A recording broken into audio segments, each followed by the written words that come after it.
The first time Clay Tarrant saw the girl, she was little more than a shadow against the last smear of daylight.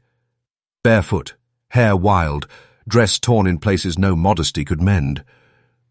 She was standing in his north pasture, watching the barn like it was the only safe place left on earth.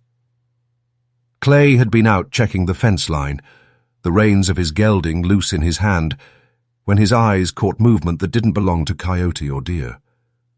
He'd seen runaways before, half-starved boys slipping from abusive homes, drifters dodging trouble they'd stirred themselves. But there was something in the way she stood, chest rising quick, head turning every so often toward the horizon, that told him she was being hunted. She saw him see her, and for a heartbeat, they just stood, two strangers in the amber hush of a West Texas evening. Then, without a word, she bolted straight for the barn. Clay didn't shout, didn't spur the horse. He just let her run. Because in the West, you learn that people running don't always need chasing.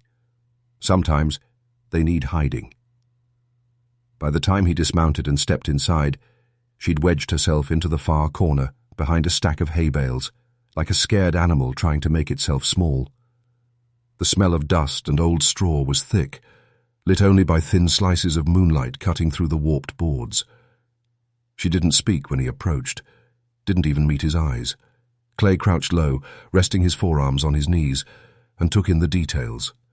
Swollen ankle, dried blood at the edge of her temple, and a length of rope still knotted around one wrist, frayed like she'd worked it raw to break free. "You hurt bad?" he asked, voice low. Her lips moved, but nothing came out. He pulled his canteen from his belt and set it on the dirt between them. "It's clean. You can trust that much." Her gaze flicked from the canteen to him, back to the canteen. She reached for it, slow, like she expected him to snatch it away. When the water hit her tongue, her whole body seemed to remember life again. Clay stood. "You stay put. I'll bring something to eat." 2 hours later, after the lamps were blown out and the coyotes started their night chorus, Clay sat alone at the kitchen table, a half-drunk mug of coffee cooling in front of him. The girl was asleep in the barn loft, under an old horse blanket. And Clay was thinking about the trouble he'd just invited into his life. It had been 3 years since his wife died, 2 since the last ranch hand left for railroad work out east.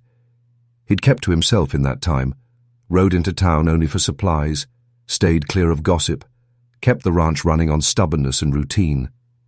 Folks in Hallow Bend liked him well enough, but they didn't ask him for favors. And now there was a stranger sleeping 20 yards from his door. He could ride her into town come morning. Let Sheriff Madsen sort it out. That'd be the sensible thing. But the rope burns on her wrists.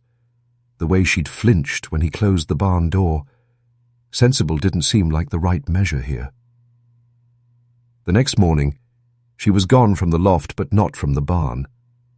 He found her by the stalls, feeding scraps of last night's cornbread to his old mare, Willow. The horse's eyes drooped with the kind of trust only years could buy, and Clay found himself watching the girl's hands. Gentle, deliberate. "You got a name?" he asked. She kept her focus on the mare. "Annie." "You running from someone, Annie?" A pause, then barely louder than the mare's breathing. "Don't matter. Just don't tell." Clay studied her for a long moment. "You eat breakfast?" She shook her head. "Then you will now?" By midday, the sun sat high and hot, and the wind carried the dry scent of mesquite and dust. Clay was mending a coral post when he noticed Annie standing on the ridge beyond the house, staring north. He followed her line of sight. Nothing moved out there but heat shimmer. Still, something about the stiffness in her shoulders said she saw more than he could. "Expecting company?" he asked, walking up beside her. "They'll come," she said simply. "Who's they?" She didn't answer. That night, as he sat by the oil lamp in the kitchen, Clay thought about the girl's words. Out here, They could mean almost anything. Debt collectors, bounty hunters, even a family looking to reclaim their own. But there was a weight in her tone that made his jaw tighten. Because men who come for you in the West don't always come with law on their side. 3 days passed. Annie spoke little, worked much, hauling water, chopping vegetables, patching a tear in one of his work shirts without being asked. Clay didn't push for answers. He knew what it was to carry something too heavy to tell. But the air was changing. Even the wind seemed to carry a different kind of sound. Late on the 4th day, while Clay was oiling his saddle in the barn, he heard it. A faint, far-off drumming of hooves. Not fast like a chase, steady, purposeful. Annie froze. Her eyes met his, and for the first time since she arrived, he saw fear without walls around it. "They found me," she whispered. Clay stepped to the barn door and looked out across the land. The horizon was just starting to bruise with the last light of day, and there, tiny against the dying sun, came 3 riders, spaced wide, moving like men who had no need to hurry. He didn't ask who they were. He just felt the weight of the choice settling on him. Let them take her, and it would be over quick, or stand in the way and make himself their problem. 2. The riders kept coming, slow and certain, and Clay Tarrant, for the first time in years, felt the old fight in his blood wake up. The 3 riders didn't push hard. They stopped just shy of the fence line, the way men do when they want you to know they could come farther if they wished. Clay leaned on the barn door frame, thumbs hooked in his belt. Annie had retreated to the shadows inside, her breathing shallow but steady. The lead rider sat a tall chestnut, his frame wiry under a dust-stained coat. His hat brim was pulled low, but not low enough to hide eyes the color of storm water, cold and restless. The 2 flanking him were thicker men, rifles in scabbards, hands never far from the grips. "You got something that belongs to us," the leader called, voice carrying easy across the dry evening air. Clay didn't move. "Don't recall borrowing anything." A small shift of the man's jaw. "We're not here to jaw over it. Send her out, and we'll be gone before full dark." Inside the barn, Annie's fingers dug into the wooden post she clung to. Clay could hear the faint scrape of her nails. "What's she to you?" Clay asked. "That's not a question you get to ask," the leader said. "She's kin, and she's coming home." There was no warmth in the word kin. Clay took his time answering, letting the silence stretch until even the horses shifted uneasily. "If she wants to go with you, she can walk out here herself. If she don't, I'm not sending her anywhere." The leader's eyes sharpened, but he didn't push forward. Not yet. "We'll be back at sunup," he said finally. "Don't make us walk in your barn." They wheeled their horses and rode off slow, as if to make sure Clay had plenty of time to think on their promise. That night the ranch felt smaller. The walls of the house, the acres of grass and dust, it all seemed to press in. Clay sat by the fire, the crackle loud in the quiet.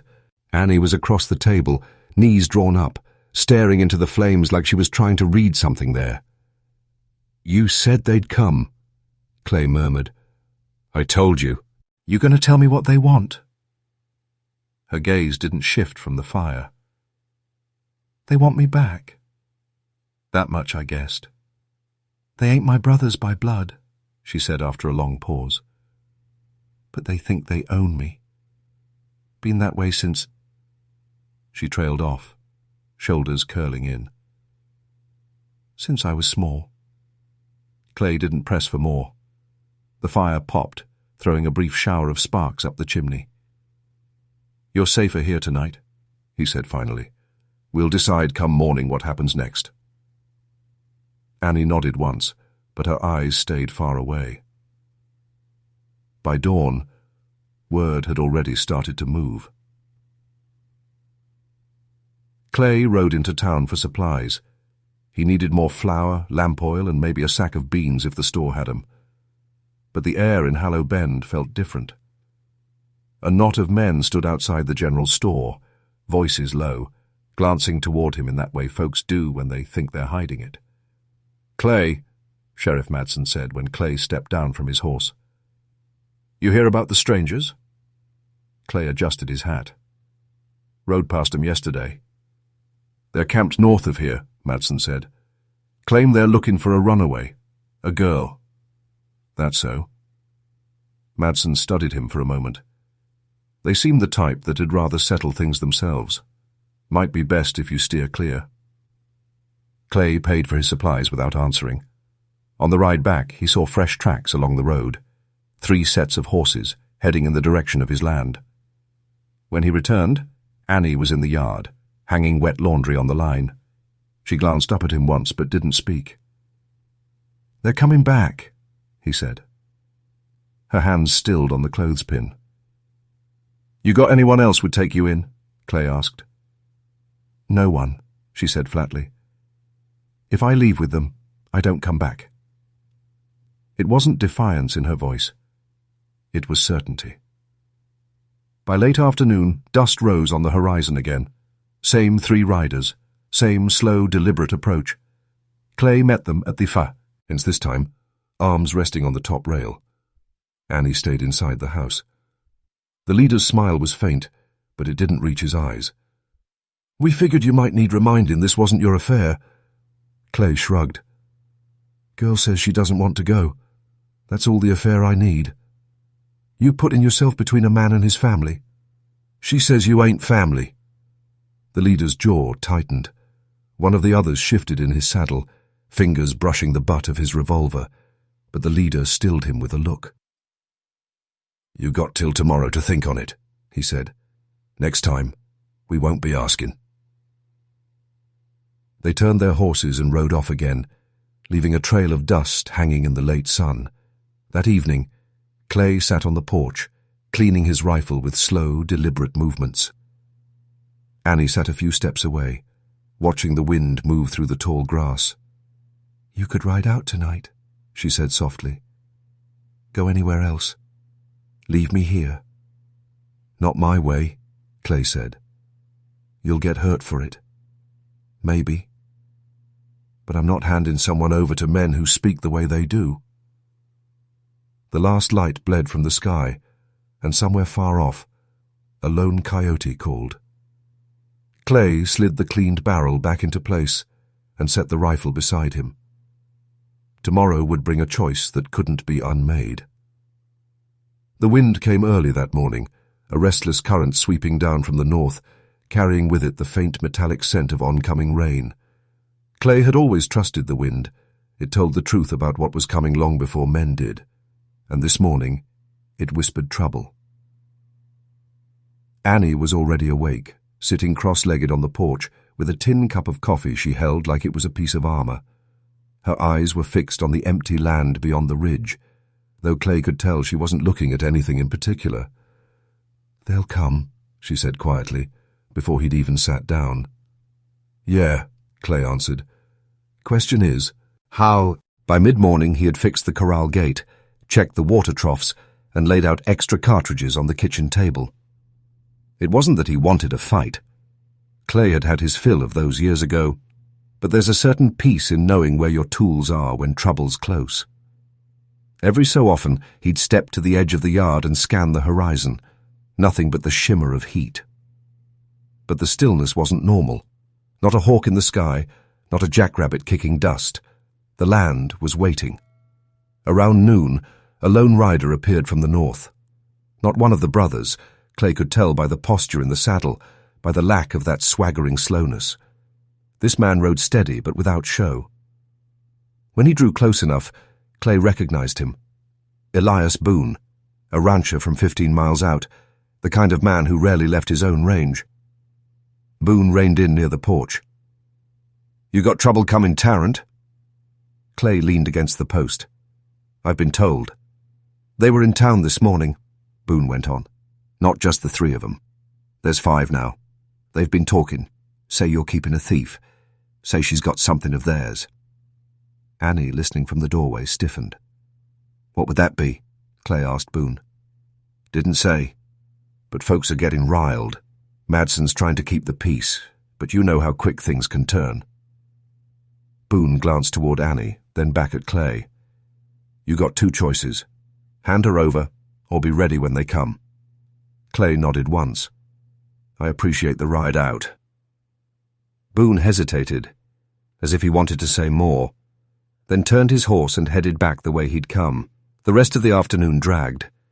The light took on that strange, dim quality that comes before a storm, though the sky stayed a clear, hard blue. Annie helped Clay move some supplies into the barn, more instinct than plan. They'll try something at dusk, she said. It's when they always do it. And he stopped mid-step. Always? She kept her back to him, stacking sacks of grain. They'd wait till the sun was low. Less light to run in, more fear to work with. It was the most she'd said about them yet, and it told Clay everything he needed. These weren't just rough brothers come to collect kin. They were practiced. They had patterns. The first sign came just before sunset. 3 hawks lifting suddenly from the far ridge.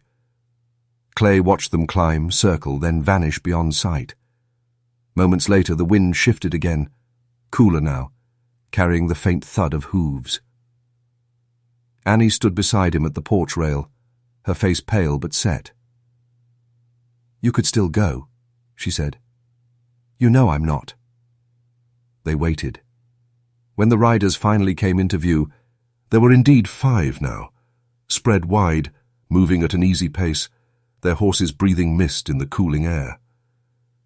The leader was still the same man on the chestnut, but his eyes seemed sharper, his smile smaller. They stopped well short of the fence this time, maybe 100 yards out. One of them, a big man with a black vest, lifted his rifle and laid it across the saddle horn, not aiming, just resting. A message, all the same. The leader cupped his hands and called out, We're here for the girl. No more talk, no more waiting. Clay's voice carried steady. She stays. The leader's smile didn't falter, but the stillness around them grew heavy. You think this is just about her? She's got something of ours. And if you keep her, you're keeping that too. What is it? Clay asked.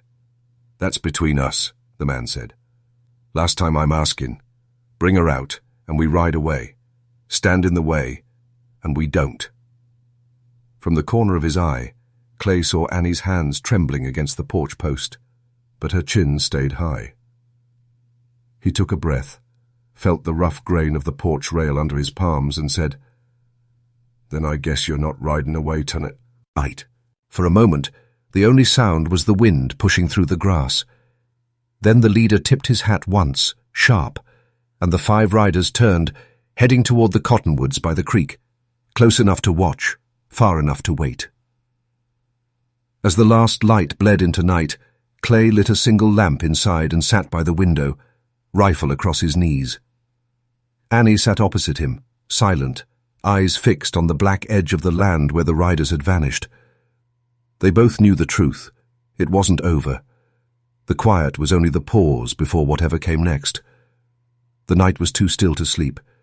Even the coyotes had gone quiet. Clay sat at the kitchen table, lamp turned low, the faint hiss of the flame loud in the silence. Across from him, Annie was curled up in the corner chair, knees drawn in, her eyes half closed but nowhere near rest. Outside, the wind had died entirely. The only sound was the occasional creak of the porch boards cooling in the night air. Tell me what they want, Clay said finally. Annie's gaze flickered toward him, then away. I told you, me. That's not all. Her fingers tightened on the hem of the blanket around her. For a long moment she said nothing. Then, they killed my pa. Over a gold claim. Thought no one would know 'cause I was small and scared. Her voice was flat, not trembling, more like she'd told the story so many times in her head it had worn smooth. They made me work their place. Said I owed 'em for feeding me. But I took something before I left. What? Clay asked. She met his eyes for the first time that night. A map. The one my pa made. It's worth more than any horse or herd. Clay sat back, the weight of it settling in. You still have it? Annie nodded toward the barn loft, hidden in the lining of a saddle blanket. Outside, the darkness felt thicker, heavier. Men would kill for less than a gold map, and 5 of them were camped a few hundred yards away. The clock in the corner had just ticked past midnight when Clay heard it. The faint crunch of boots on dirt. Not the rolling thunder of a charge, just slow, careful steps coming from the side yard. He motioned to Annie to stay low and moved to the window. A shadow broke from the fence line. One of the riders, the man in the black vest, moving toward the barn. His rifle was slung across his back, a knife glinting at his side. Clay eased the door open, rifle in hand. "That far enough?" he called. The man froze, head turning toward the sound of Clay's voice. Then slowly, he stepped back, hands lifted slightly. "Just making sure the girl's still here," he said. "She is," Clay replied. "And she's staying." The man's smile was thin. "You think you're doing her a kindness. You're not. We'll have what's ours come morning." He backed away into the dark until he was gone. By the time first light touched the ridge, the riders were mounted again, silhouettes against a pale sky. They didn't come forward, just waited, watching. Clay and Annie ate breakfast in near silence. She picked at the bread on her plate, eyes flicking to the window every few minutes. "You could take the map and go," she said finally. "They'd follow you. You're faster. I could run the other way." Clay shook his head. "That's not how this ends." She studied him for a long moment, then looked down at her plate. "My pa used to say, a man's worth is the space he holds when it's easier to walk away." Near midday, the watching broke. The leader rode forward alone, stopping just beyond the fence. "Last chance," he called. Clay stepped down from the porch. "You want the map," he said. It wasn't a question. The leader's jaw worked once. "We want what's ours. She took it from our house." "It wasn't yours to begin with," Annie's voice cut in. She stepped out from behind Clay, small but unshaken. "You stole it from my father's body." The leader's eyes narrowed, but he didn't deny it. "Girl, you don't know the kind of men you're poking." "I know exactly what kind," she said. Something shifted in the air then, not in their words, but in the way the man looked at her, like he'd realized the thing he'd feared most wasn't her escape, but her voice. Clay could almost see the choice forming in the man's eyes. Push harder now and risk blood in the dirt, or hold until nightfall and take her in silence. The leader's lips curled into a smile that didn't reach his eyes. "Sunset," he said. "That's when this ends." He turned his horse and rode back to the others. When he was gone, Annie stood in the yard, hands clenched at her sides. Clay stepped up beside her. "You're not going anywhere at sunset," he said. Her eyes stayed on the horizon. "Then it's going to be bad." "Maybe. But bad's not always the worst thing that can happen." They stood there a while longer, the wind starting to rise again, carrying with it the scent of rain and the certainty that whatever came at sunset would change both of them for good. The sun hung low, a burning ember sinking behind the ragged hills, casting long shadows across the cracked earth. The ranch was quiet now, the usual sounds muted beneath the weight of waiting. Clay stood near the fence, rifle slung over his shoulder, eyes fixed on the thin line of dust rising from the riders who approached steadily, like the slow, relentless tide of fate itself. Annie was beside him, her hands clenched, lips pressed tight. The soft wind tugged at her hair, carrying with it the ghosts of promises and losses no one spoke aloud.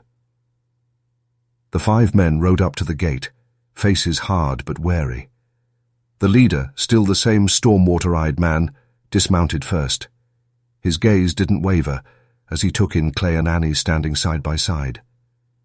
"This ends now," he said simply. Clay stepped forward, steady. It ends the way it has to. Annie's voice was quiet but clear. You think taking what's mine will make you whole, but it's just more broken.